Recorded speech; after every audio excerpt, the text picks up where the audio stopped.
Assalamualaikum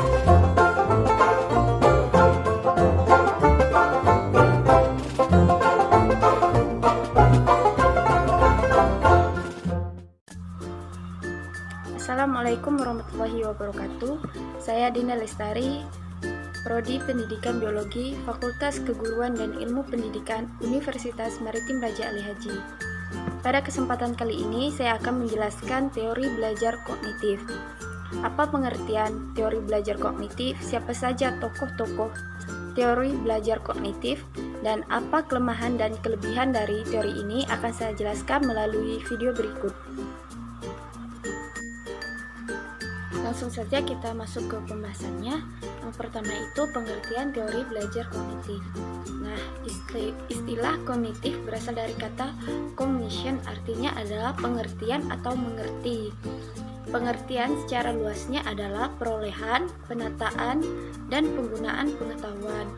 Dalam pengembangan selanjutnya, kemudian istilah kognitif ini menjadi populer sebagai salah satu wilayah psikologi manusia atau suatu konsep umum yang mencakup semua bentuk pengenalan yang meliputi setiap perilaku mental yang berhubungan dengan masalah pemahaman, memperhatikan, memberikan, menyangka, mempertimbangkan, pengolahan informasi, pemecahan masalah, membayangkan, memperkirakan, berpikir, dan keyakinan.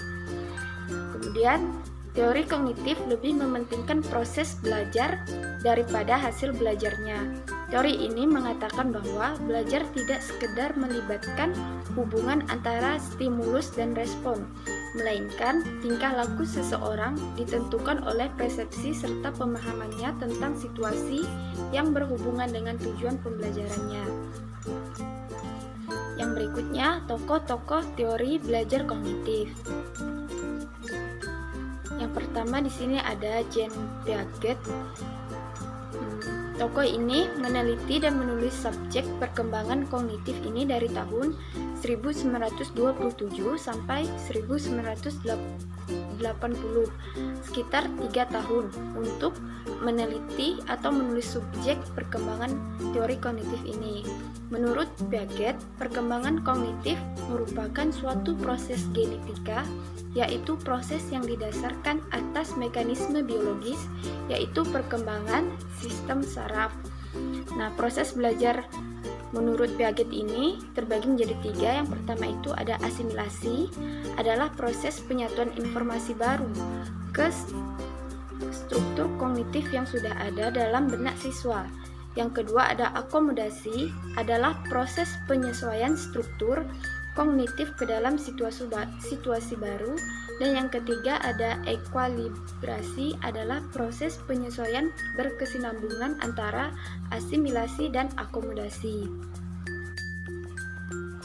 Kemudian tokoh yang kedua ada David Ausubel. Menurut Ausubel, belajar haruslah bermakna. Materi yang dipelajari diasimilasi secara non-arbiter dan berhubungan dengan pengetahuan yang dimiliki sebelumnya. Langkah-langkah pembelajaran. Yang pertama ada menentukan tujuan pembelajaran. Yang kedua melakukan identifikasi peserta didik. Yang ketiga memilih materi pembelajaran sesuai karakteristik peserta didik dan mengaturnya dalam bentuk konsep inti. Kemudian ada menentukan topik peserta didik dalam bentuk advance organisasi. Yang ketiga ada mengembangkan bahan belajar untuk dipelajari peserta didik. Kemudian mengatur topik pembelajaran dari yang sederhana sampai ke yang kompleks. Dan yang terakhir melakukan penelitian proses dan hasil belajar peserta didik. Tokoh yang ketiga ada Jerome Bruner. Salah satu model instruksional kognitif yang sangat berpengaruh ialah model dari Jerome Bruner yang dikenal dengan nama belajar penemuan. Bruner menganggap bahwa belajar penemuan sesuai dengan pencarian pengetahuan secara aktif oleh manusia dengan sendirinya memberikan hasil yang paling baik. Proses belajar menurut Bruner ini adalah tahap informasi. Seorang siswa yang sedang belajar memperoleh sejumlah keterangan mengenai materi yang sedang dipelajari. Kemudian yang kedua, tahap transformasi. Siswa menganalisis berbagai informasi yang dipelajari dan mengubah atau mentransformasikannya ke dalam bentuk-bentuk informasi yang lebih abstrak atau konseptual agar dapat digunakan untuk hal-hal yang lebih luas. Kemudian tahap yang ketiga ada tahap evaluasi. Dalam tahap evaluasi ini, siswa menilai sejauh mana informasi yang telah ditransformasikan dapat dimanfaatkan untuk memahami gejala atau memecahkan masalah yang dihadapi. Baiklah, dari teori belajar kognitif ini terdapat 4 prinsip dasar. Yang pertama, pembelajaran aktif dalam upaya untuk memahami pengalaman. Yang kedua, belajar membangun pemahaman daripada catatan. Yang ketiga, pemahaman bahwa belajar mengembangkan tergantung pada apa yang telah mereka ketahui. Yang keempat, belajar perubahan dalam struktur mental seseorang. Dan kelemahan dari teori belajar kognitif ialah teori ini dianggap dekat dengan psikologi belajar daripada teori belajar, sehingga dalam proses belajar menjadi tidak mudah. Kemudian teori ini dianggap sulit dipraktekkan secara murni karena seringkali merasa bingung untuk memahami unsur-unsur kognitif menjadi bagian-bagian yang jelas. Kemudian teori ini tidak menyeluruh untuk semua tingkat pendidikan. Teori ini sulit dipraktekkan khususnya di tingkat lanjut, dan beberapa dari teori ini sulit dipahami dan pemahamannya masih belum tuntas.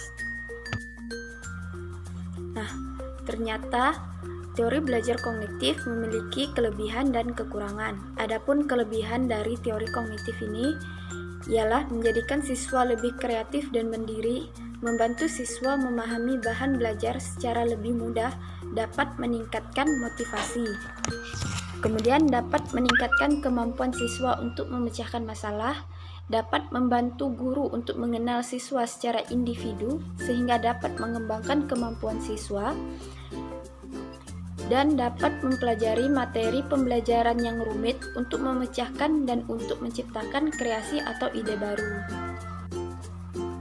Baiklah, itu saja pembahasan saya mengenai teori belajar kognitif. Semoga bermanfaat. Apabila terdapat kesalahan, saya mohon maaf. Wassalamualaikum warahmatullahi wabarakatuh.